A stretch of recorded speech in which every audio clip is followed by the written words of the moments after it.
Welcome to Robert Kiyosaki's The Business of the 21st Century. Robert Kiyosaki is recognized internationally as one of today's leading financial experts. The author of the best-selling Rich Dad, Poor Dad, his books have been translated into 51 languages in 109 countries and sold more than 28 million copies worldwide. Robert has spent his life educating people on how to attain financial freedom. Now, through this special video presentation, he explains why network marketing is indeed the business of the 21st century and how you can take advantage of its opportunities to create the life you desire. Hello, I'm Robert Kiyosaki. I'm the author of this book, Rich Dad, Poor Dad. I want to welcome you to the business of the 21st century. For those of you who may not be familiar with this book, it was published in 1997. It was a self-published book, and it went all around the world, and in 2000 it made the New York Times bestseller list. It was the only self-published book that made it. And at the same time, a woman named Oprah Winfrey called, and I went on her show to talk about Rich Dad, Poor Dad, and voila, suddenly I was a famous individual. So today this book has now sold approximately 25 million copies in 100 different countries and 50 different languages. So today, Rich Dad, Poor Dad is the #1 personal finance book ever written. So Rich Dad, Poor Dad is a very simple story of my two dads. My real dad was the head of education for the state of Hawaii. Great guy, PhD, like I said, head of education, smart guy, but he also ran for lieutenant governor of the state of Hawaii as a Republican. Unfortunately, he lost, and he ultimately died poor, so that's why I call him my poor dad. My rich dad, on the other hand, didn't finish school, but he ultimately became one of the richest men in Hawaii.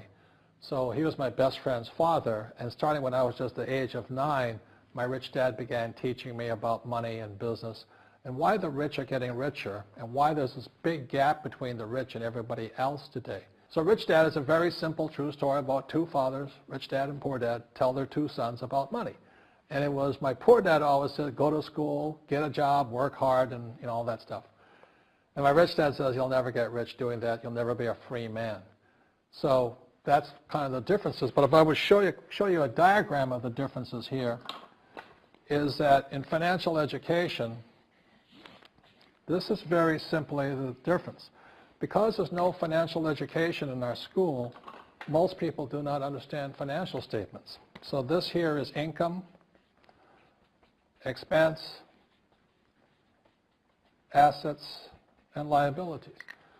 And the reason my poor dad was poor, it was very simple. Because he couldn't read a financial statement because he didn't have financial education in school. He was financially illiterate, although a PhD. And my poor dad always said, our house is an asset. And my rich dad said, your father may be well educated, but he can't tell assets from liabilities. So very simply, my rich dad said to me, assets, whether you work or not, put money in your pocket. So when a banker looks at your financial statement, the banker looks at this and says, oh, you have assets and you're putting money in your pocket. And if you look at your house, it's really a liability because every month it takes money from your pocket. Now I can hear people say, well, it's, I don't have any debt on it, but still every month you have insurance, you have upkeep and expenses to it.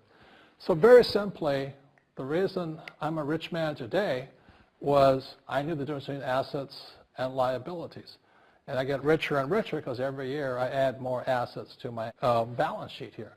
And so that's one of the biggest differences. And as my rich dad often said to me, he says, son, my banker has never asked me for my report card.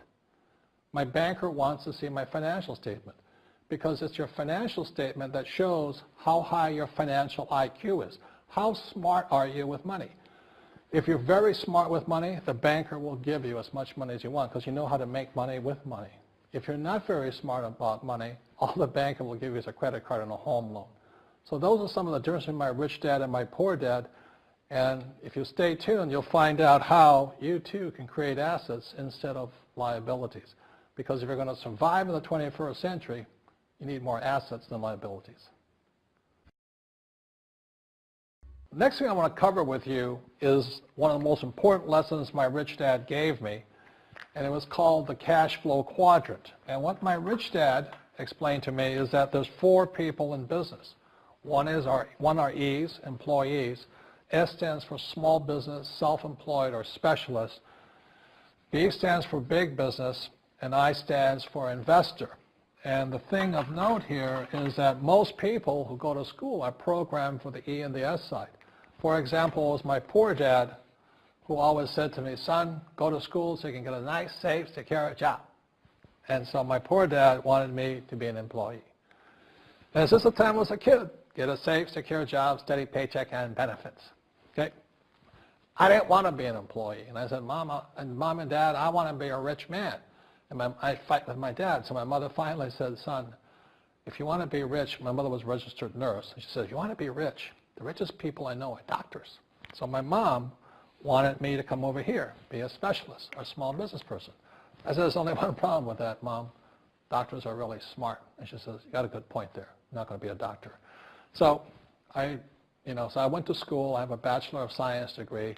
I can drive ships and I can fly planes. I flew for the Marine Corps.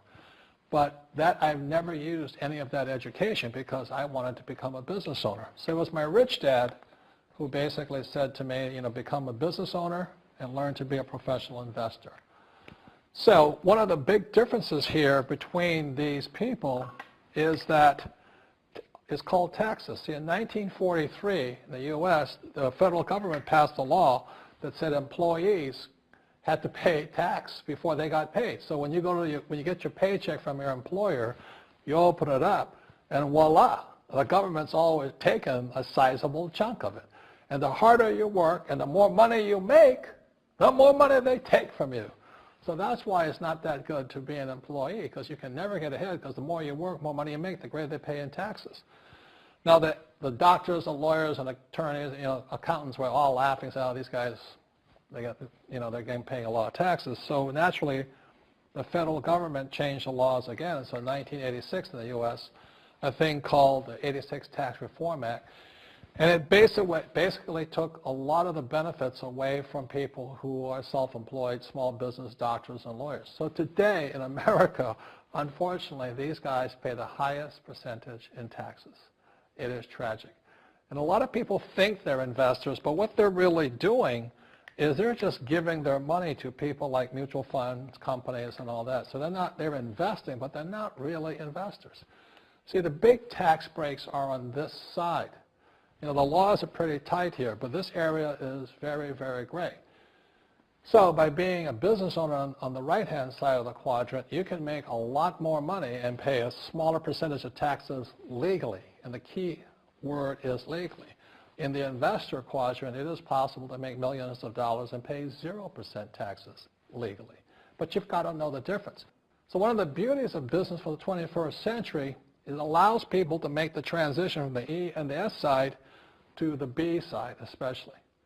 And so you can become a big business owner. And the difference between an S and a B, small business and big business, is most of these guys can't quit working. Most small business owners, if they stop working for more than a month, the business collapses. They don't really have a business. Most of these people own a job. So the beauty of business for the 21st century is it allows these people to make the transition to the B side so that you don't have to keep working hard for money, and the money can actually come in passively.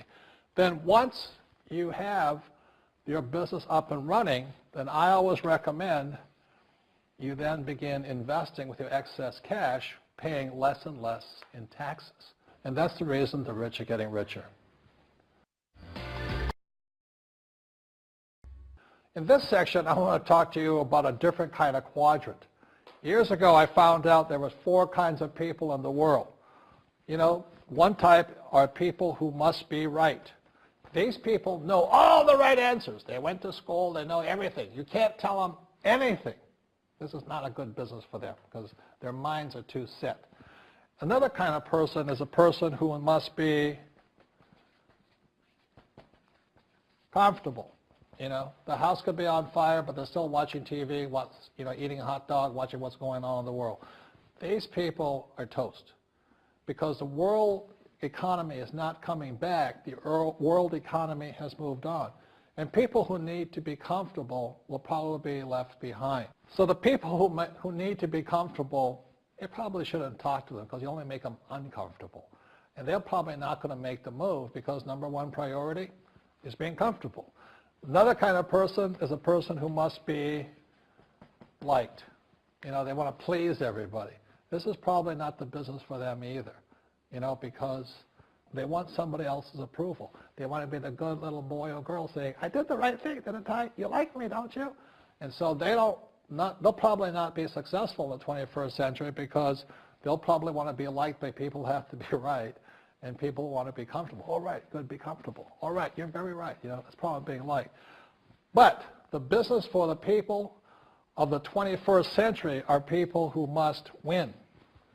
And that's where I am at. One of the best things I was taught in the Marine Corps and at military school is not how many times you get knocked down, it's how many times you stand up. When somebody knocks you back, what do? Oh, you hurt my feelings? You'll probably not be successful. The world will probably pass you by. Because as I said, the world economy is moved on. It's not coming back. So winners will win. But winning takes sacrifice. Success takes sacrifice. And these are the people who will do best in business of the 21st century. So when you're talking to people, about this business, you have to look at them and ask yourself, is this person really just going to be liked and they'll tell you what you want to hear? Or they're going to argue with you because they know all the right answers? Or they're going to get very upset with you for disturbing them? So what you're looking for in the network marketing business are people who want to win. People who know the economy has moved on. You'll find every race, gender, age, and background in network marketing. But what they really want to do is they want to win. It really is a true playing field in the world, but not for these people. These people will be left behind. Network marketing is for people who want to win because network marketing is the business model of the future. If you want the government to take care of you, then just keep doing what you want to do. It is possible for everyone to win, but the problem is you've got to commit to it. You've got to say, this is what I'm going to do. I'm going to dedicate 5 years of my life. You want to look at the leaders and say, those are the people I want to be like. Those are the kinds of people I want to hang out with. That's what you got to say to yourself. And I want to help other people do what I want to do and win in life.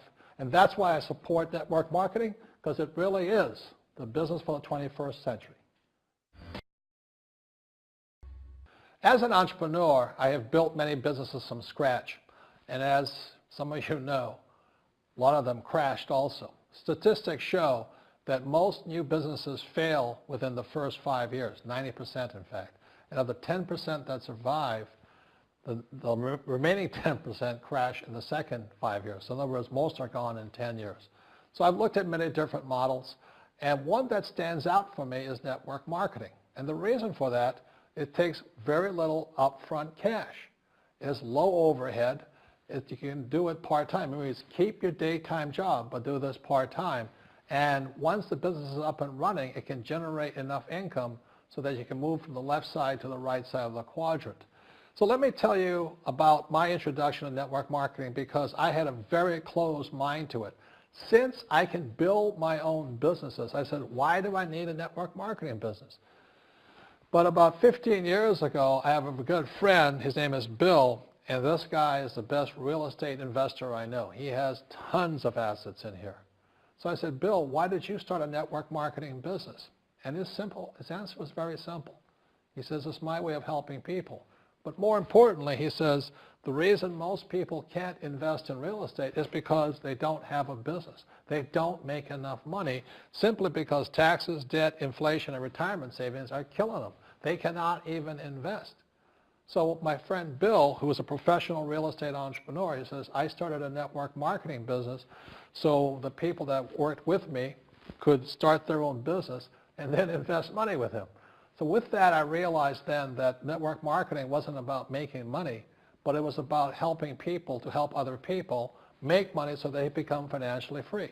So the beauty of network marketing, I said, like it's very low entry point, doesn't take much money, you can do it part-time. And where you profit is in most big corporations is they spend millions, sometimes billions of dollars in advertising. So rather than give that money to advertisers, network marketing depends on building a network. It's called word of mouth, like you recommend a movie to a best friend. So really, the reason I support network marketing, because it's not about selling. It's about people helping people build assets in the asset columns, becoming business owners, and then becoming investors, rather than going through all of this here, which most E's and S's go through.